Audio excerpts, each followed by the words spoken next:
Welcome. Today we're going to break down how to turn your voice from just a tool you use to talk into your most powerful instrument, the one that gets you influence, builds trust, and makes an actual impact. The crazy part is, no one ever teaches us how to use it. Well, until now. Okay, let's just dive right in with a question that I think, well, we've all felt this at some point, haven't we? You're in a room, you've got a brilliant idea, but when you speak, it's like crickets. It just falls flat. And you know what? It's not because you're wrong. It's because communication, real communication, has its own set of rules. And those rules, they kick in fast. I mean, ridiculously fast. We're talking 200 milliseconds. That is literally less time than it takes you to blink.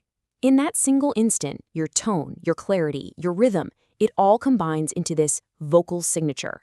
And that signature either opens the door for you or it closes it shut. Right. So we're always taught that what matters most are our credentials, our intelligence, our IQ. But the science is pretty clear. That first door, the one that leads to opportunity, it's opened or closed by something totally different, the way you sound. Your voice is the very first thing that declares how you think. So, this is a huge mindset shift. It's so crucial. We have to stop thinking of this as some kind of gift. It's a discipline. It's a skill. You haven't been lacking talent all this time. You just haven't been trained. And that training, well, that can start right now. So if our voice really has that much impact, what's actually going on a biological level? Let's get into the science of it. Because this isn't just about sounding nice, it's about triggering a real physical reaction in the person listening to you. And this right here, this gets to the absolute core of it, dopamine. See, trust isn't just some abstract idea, it's a chemical reaction. When your voice is clear and has a nice rhythm, the listener's brain gets a little hit of dopamine. It feels good, it feels safe. But a rambling, rushed voice, that makes their brain work way too hard, and it tunes out. Okay, so you can literally start training your voice today, right now, just by focusing on these three basic principles. Speaking just a little bit slower isn't about dragging things out. No, it's about giving each of your ideas enough space to actually breathe and land in the listener's mind. And this is such a brilliant way to see how emphasis isn't just some decoration you add on. It's the tool you use to control meaning. I mean, think about it. If you say, "I never said she took the money," it means somebody else did. If you say, "I never said she took the money," well, maybe she took the keys. You are literally guiding their perception. Of course, having a powerful voice is kind of useless if you don't have a powerful message, right? So let's look at the architecture of what you actually say. Because how you build your message, its simplicity, its structure, and whether it has a story, is every bit as important as how you deliver it. You've probably heard this famous line, but it is so true. If you can't explain it simply, you don't understand it well enough. This is the ultimate proof of mastery. I mean, anybody can make something sound complicated. It takes real intelligence to make it simple. And this is the perfect illustration of that. You have to ask yourself with every single word choice, am I building a wall that keeps people out, or am I building a bridge that invites them in? The goal is always to connect, not to impress. The human brain just craves order. It's how we're wired. It doesn't remember a random list of facts, it remembers a journey.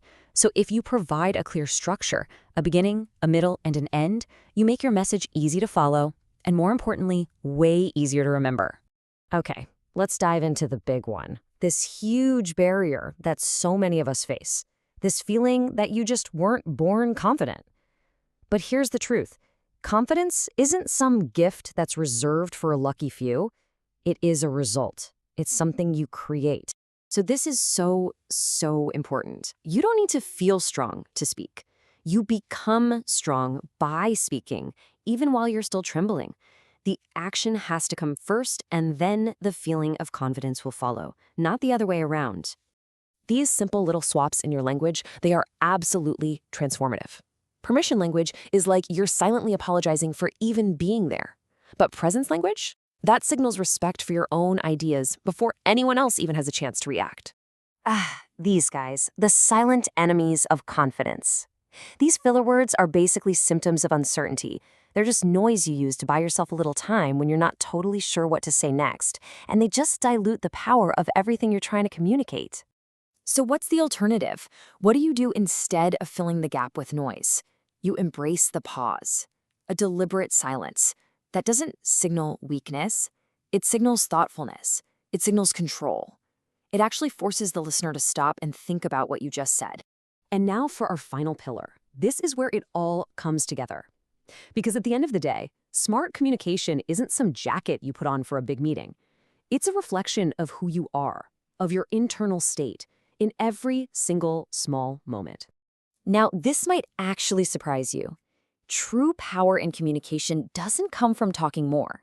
It comes from listening, really listening on a deep level. A skilled listener is analyzing tone, sensing emotion, picking up on what's not being said. And that's why when they finally do speak, every single word lands. This really gets to the ultimate goal, doesn't it? Authenticity. Listeners can feel it. They can instantly sense the difference between someone who's just performing a script and someone who is genuinely present and completely aligned with their message. So you see, this isn't a tactic. It's a byproduct. It's the result of a life that's been refined by awareness and clarity. When you live with a clear purpose, your words just naturally carry weight. It all starts from the inside. So the final takeaway is really just this direct challenge. This isn't some inborn talent that you either have or you don't. It is a fundamental skill, and it's just waiting to be learned. And you can start building it, one word, one sentence, and one conversation at a time.